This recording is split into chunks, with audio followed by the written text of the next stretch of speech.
सत्य को खोजने वाले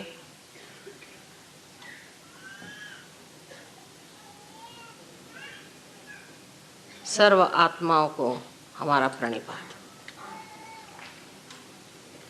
हम लोग सत्य को खोज रहे हैं अनेक वर्षों से, आज ही की ये बात नहीं है। अनेक वर्ष से हम सत्य को खोज रहे हैं और उसकी खोज होते होते काफ़ी लोग भटक भी गए हैं। उसका कारण हमें समझ लेना चाहिए, क्योंकि आज की जो स्थिति है, आज का जो माहौल है, वातावरण है, उस वातावरण में ये समझ में नहीं आता है कि सब लोग परमात्मा की बात करते हैं, धर्म की बात करते हैं और उस पर इतना झगड़ा, इतनी आफत और इतना तमाशा क्यों खड़ा करते हैं। यह प्रश्न ज़रूर हमारे जो तरुण पीढ़ी के लोग हैं उनके सामने आता है और वो लोग ये पूछते हैं बार बार कि माँ इसका क्या मतलब है। अगर ये परमात्मा सच्चाई है, परमात्मा अगर प्रेम है और परमात्मा अगर कृपा, तो ये सब तो लगते नहीं कि इन पे कोई परमात्मा की कृपा है या इन पे कोई परमात्मा का असर भी है। तो ऐसे परमात्मा से अच्छा है कि भूल ही जाएं उसको जिसने कितनी आफत मचा रखी है। इस प्रकार आज आप देख रहे हैं कि एक बड़ा द्वंद्व हमारे तरुण लोगों में, हमारे जवान लोगों में खड़ा हो रहा है कि जो परमात्मा की बात है इसे किस तरह से माना जाए। चाहे आप माने या न माने, परमात्मा है। ये मानने न मानने की बात नहीं, जो अस्तित्व है वो रहेगा, चाहे आप माने या न माने। लेकिन ऐसी क्या बात हो गई कि जिसकी वजह से मनुष्य ऐसे गलत रास्तों पे चला जाता है जहाँ परमात्मा खोजने से भी नहीं मिलता। ये समझने की अगर हम कोशिश करें तो कहाँ हमारी गलती हो गई ये हमारे दिखाई देगी।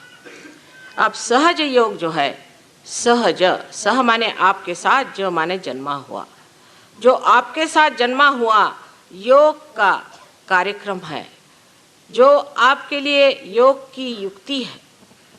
इतना ही नहीं, एक आपके लिए आश्वासन है, वो सिद्ध करने का आज समय आ गया है। सहज योग ये कोई आज का काम नहीं, हजारों वर्ष पहले भी इंद्र को आत्म साक्षात्कार दिया गया था, आत्मज्ञान दिया गया था, तब भी सहज योग था। और उसके बाद आपने देखा है मार्कंडेय स्वामी ने, जो कि 14,000 वर्ष पूर्व इस संसार में आए थे, उन्होंने भी सहज की महत्व बताई है। लेकिन ये बात बहुत खोल करके कही नहीं गई। उसके बाद बहुत सालों बाद हम कह सकते हैं कि इसको खोल कर पहले ही आदि शंकराचार्य ने सर्व समाज के सामने रखा। तो भी ये नहीं कहा गया कि ये चीज़ होती कैसी, पूरी तरह से बात नहीं कही गई, क्योंकि वो समान नहीं था।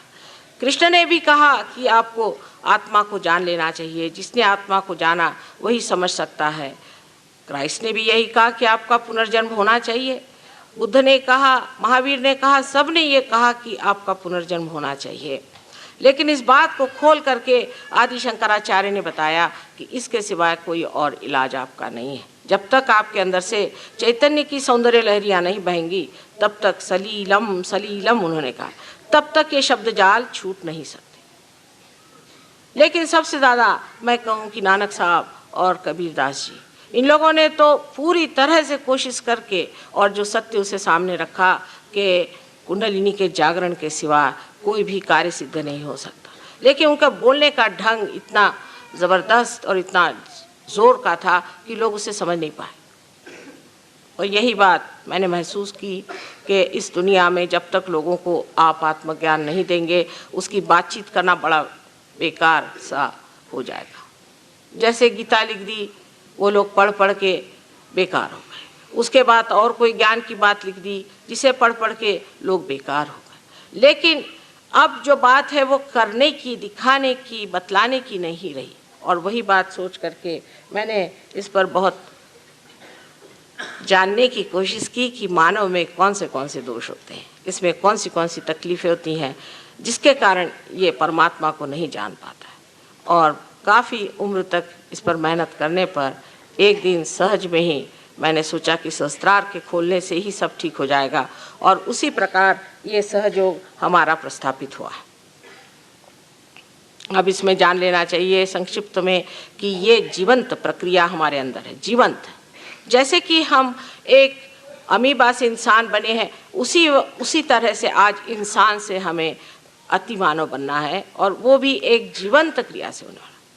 उसमें कोई सी भी नकलियत नहीं है कि जो शब्द जाल से हो जाए, कुछ सर पे खड़े होने से हो जाए, कपड़े बदलने से हो जाए, या बाह्य की चीज़ें छोड़ देने से हो जाए। ये तो अंदर की प्रक्रिया है। जैसे बीज